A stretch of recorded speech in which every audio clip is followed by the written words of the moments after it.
ஆன்லைனில் ஆர்டர் செய்த உணவுக்கு பதிலாக வேறு உணவை அனுப்பி வைத்த உணவக உரிமையாளரிடம் நேரில் சென்று கேட்ட வாடிக்கையாளர்களிடம் உணவக உரிமையாளர் மிரட்டும் வீடியோ சமூக வலைதளங்களில் வைரலாகியுள்ளது.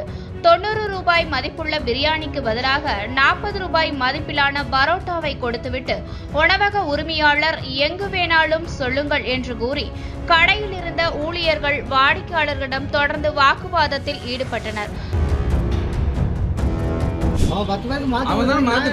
நான் கேட்கறது நீங்க 90 ரூபா போட்டு பணம் பில்லை கட்டிடுறோம். 90 ரூபா போட்டு பில்லை கட்டுறோம். நீங்கள் கரெக்டாக கொடுப்பீங்கிற நம்பிக்கையில் தானே பணத்தை கட்டுறோம்.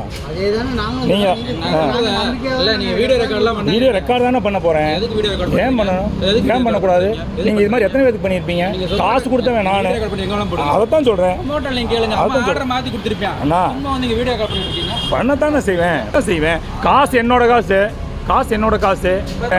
நீங்கள் உங்கள் கான்டாக்ட் நம்பரை தப்பாக போட்டிருக்கீங்க. அது எங்க விருப்பங்க? அவங்க கான்டாக்ட் நம்பர் தப்பாக போகிறது உங்கள் விருப்பமா? அப்போ பாதிக்கப்படுற பப்ளிக் அதை கேட்கக்கூடாது. உங்கள் கான்டாக்ட் நம்பர் இப்போ தப்பாக போட்டு அதுதான் பண்ணுவீங்க. 90 ரூபா பொருள் ஆர்டர் போட்டு 20 ரூபா பொருள் அனுப்பிச்சி வச்சுருவீங்க. கேட்டால் தெரியாமல் வந்துருச்சுன்னு சொல்லுவீங்க. அண்ணா நான் அப்படி தான். நீங்கள் கரெக்டாக ரெஸ்பான்ஸ் பண்ணணும்னா நீங்கள் அதில்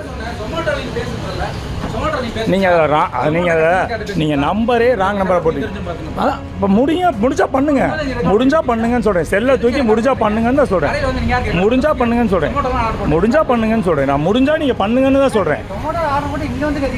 ஏங்க உங்கள் வேறு தாங்க ஆர்டர் போட்டிருக்கேன். நீங்கள் தான் அந்த கான்டாக்ட் நம்பர் ஏங்க நான் வந்திருக்கவே மாட்டேன். அதில் போட்டிருக்கிற கான்டாக்ட் நம்பர் ஏதாவது பிரச்சனைனா கான்டாக்ட் பண்ண சொல்லி உங்கள் நம்பர் நீங்கள் கொடுத்துருக்கீங்க. கேட்டால் அது பழைய ஓனர்னு சொல்லுவீங்க. எனக்கு ரூல்ஸ் தெரியாதுங்க. நீங்கள் சொல்லுங்கள். சரி அப்போ ஹோட்டல் லட்சுமிங்கிற ஆர்டர் போட்டு ஆன்லைனில் போட்டுக்கிறாரு. அது உங்கள் ஹோட்டல் இல்லவா? அது உங்கள் ஹோட்டல் இல்லை அது. சரி ரைட் ஓகே அது போதும் எனக்கு.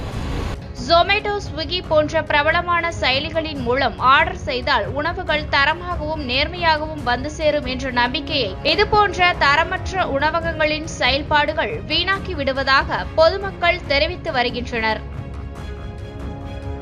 இதுபோன்ற செய்திகளை மேலும் தெரிந்து கொள்ள எங்களது யூடியூப், ஃபேஸ்புக் மற்றும் ட்விட்டர் ஆப்களை சப்ஸ்கிரைப் செய்யவும்.